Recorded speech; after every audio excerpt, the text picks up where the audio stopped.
love and light, calling in ancestors of the light, remain light, calling in all the information, the knowledge, and transmissions to come through this video.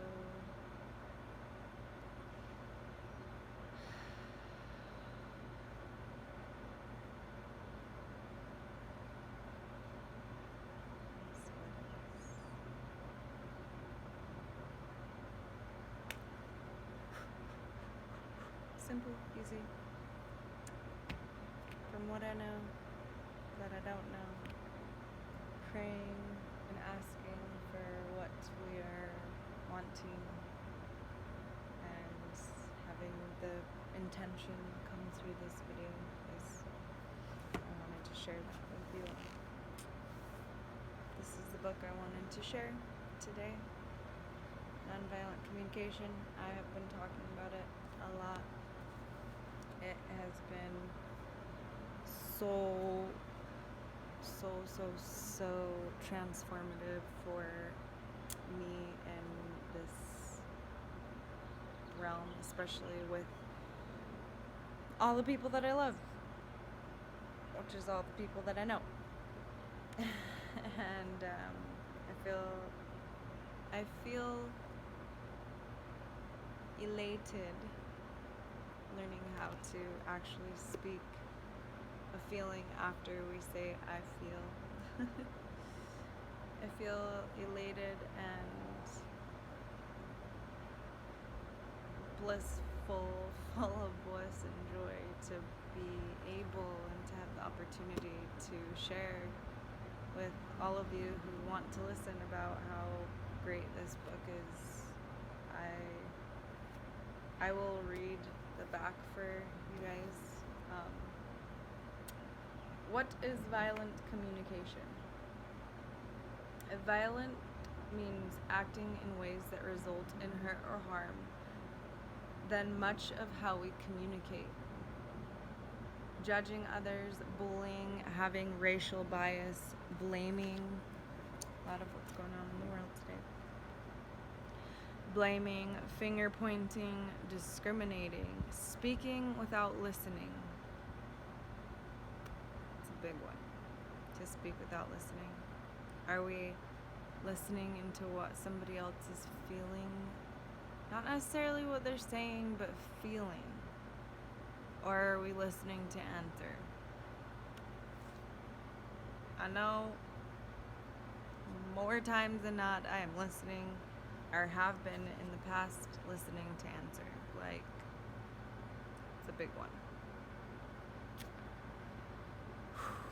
We gotta slow down, get your meditation, get your yoga, get centered to feel and be with another person. We're human beings. To listen is a full body experience. We're listening with our ears, with our eyes, with our stillness, with our eyes.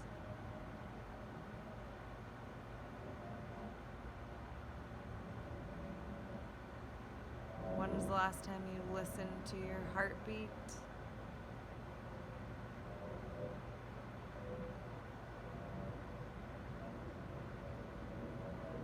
The birds.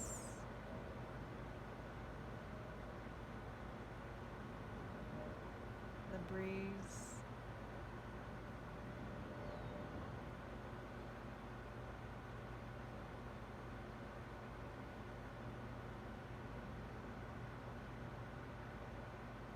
When was the last time we wanted to tell a story and be heard and not for it to be fixed?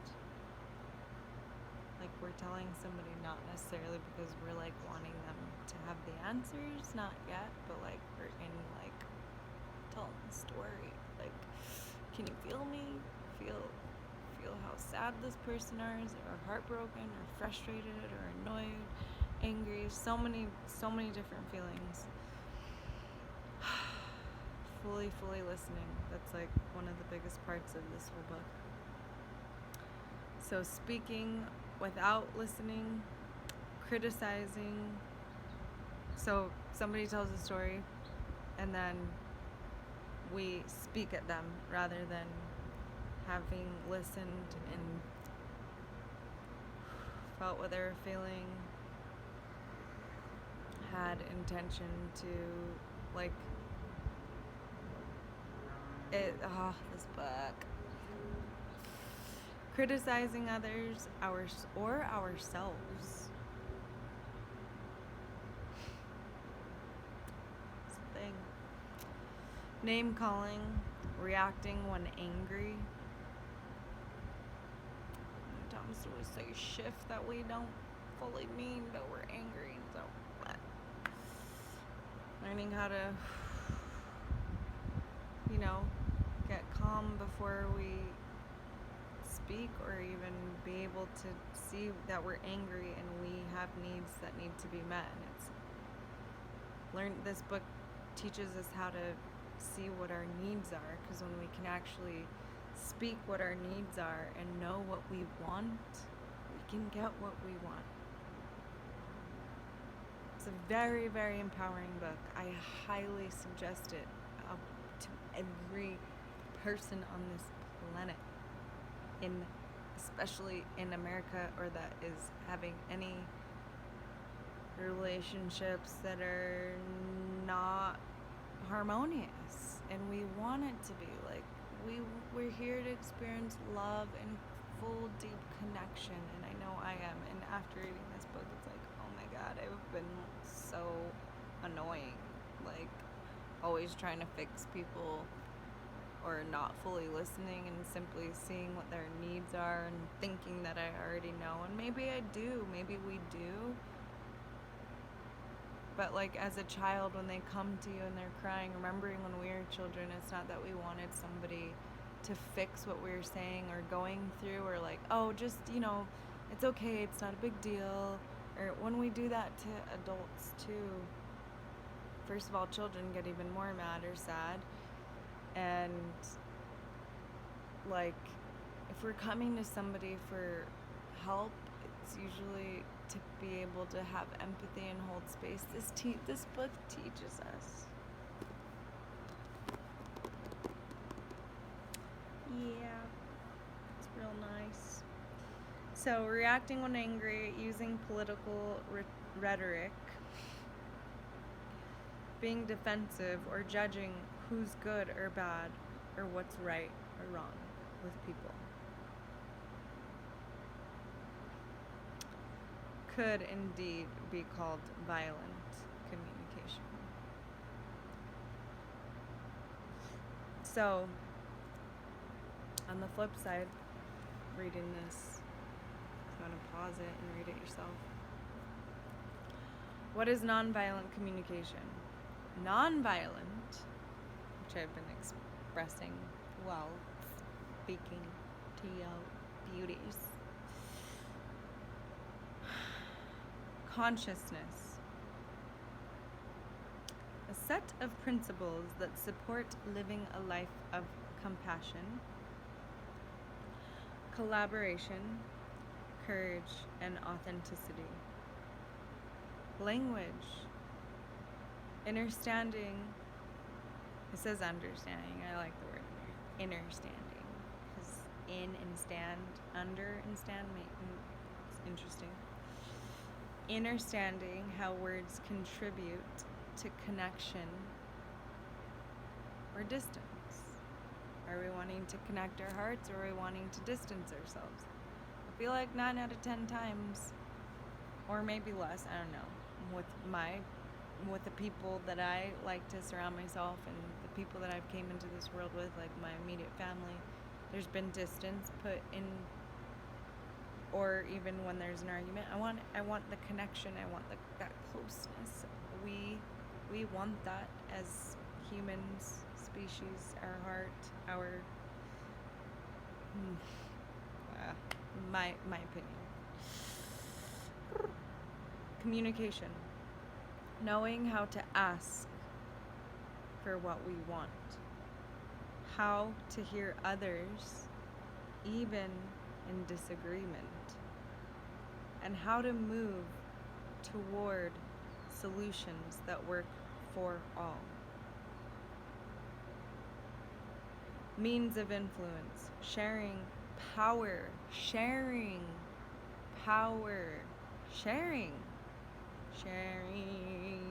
We are here to share the planet and our love with one another. Sharing power with others. That's so beautiful. Rather than using power over others. Sharing power with others rather than using power over others. That's a powerful one. I love it so much. Nonviolent communication serves our desires to do these 3 things. Power number 3, 1, master numbers 3 and 1. Increase our ability to live with choice, meaning, and connection. To increase our ability to live with choice, I choose the meaning and connection. Connect empathetically with self and others to have more satisfying relationships. More satisfying relationships, what more could we ask for?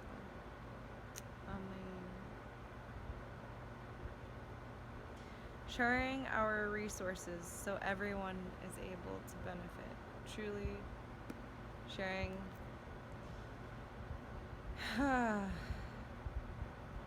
And what Marshall says at the bottom here. Nonviolent communication shows us a way of being very honest, without any criticism. When we criticize, it usually sparks someone else's ego, unless they're very centered and calm and can see the truth. Without any criticism, insults, or put-downs, and without any intellectual diagnosis implying wrongness. So, there's that. It's like everything that you need to know. If you want to hear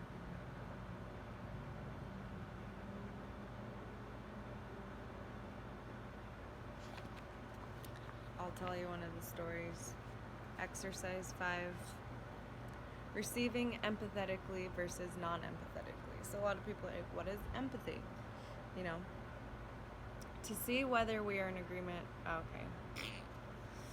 That's not what I want to read. The power of empathy. 8, Infinity, chapter 8. Empathy that heals. Carl Rogers described the impact of empathy on its recipients. When someone really hears you without passing judgment on you, without trying to take responsibility for you, without trying to mold you, it feels damn good. When I have been listened to and when I have been heard, I am able to reperceive my world in a new way and to go on.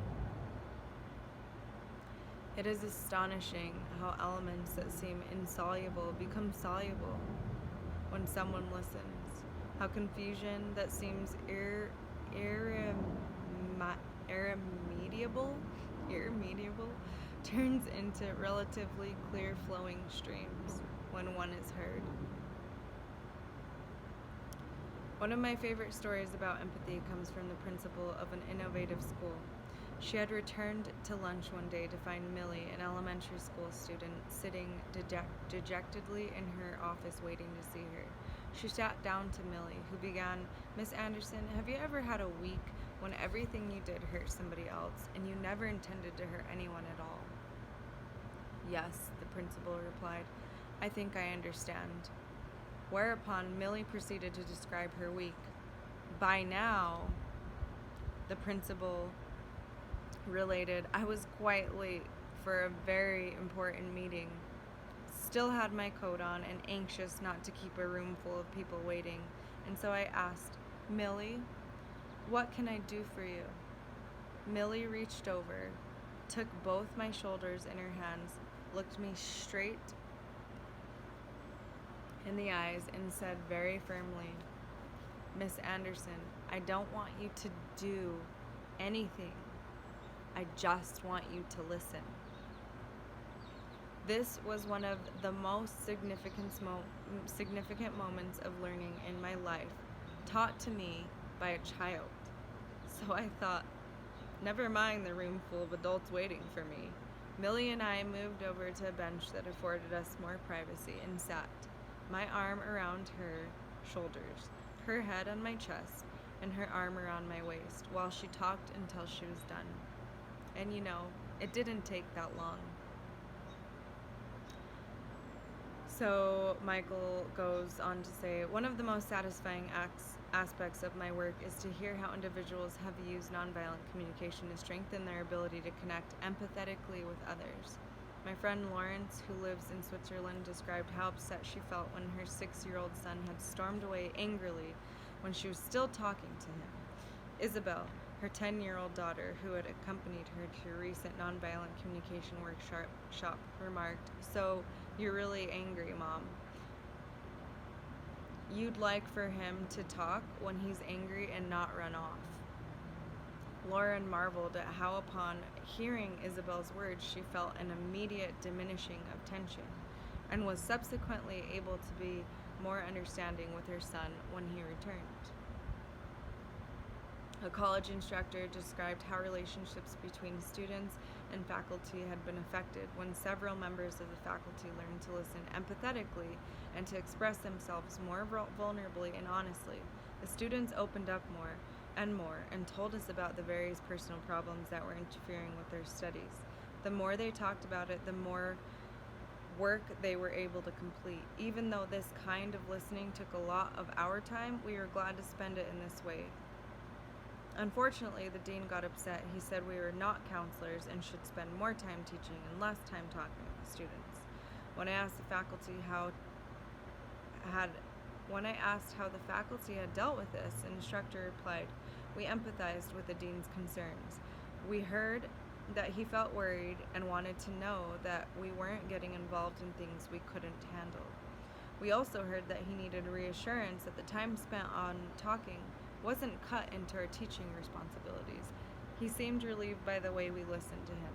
We continued to talk to the students because we could see that the more we listened to them, the better they did in their studies. When we work in hierarchially structured institution, there is a tendency to hear commands and judgments from those higher up in hierarchy. While we may easily empathize with our peers and with those in less powerful positions, we may find ourselves being defensive or apologetic instead of empathetic in the presence of those we identify as our superiors. This is why I was particularly pleased that these faculty members had remembered to empathize with their dean as well as with their students. So, and then the little side quote thing is, it's harder to empathize with those who appear to possess more power, status, or resources. And that's the power of this book and teaching us how to express our feelings, how we're feeling, and what we're actually needing.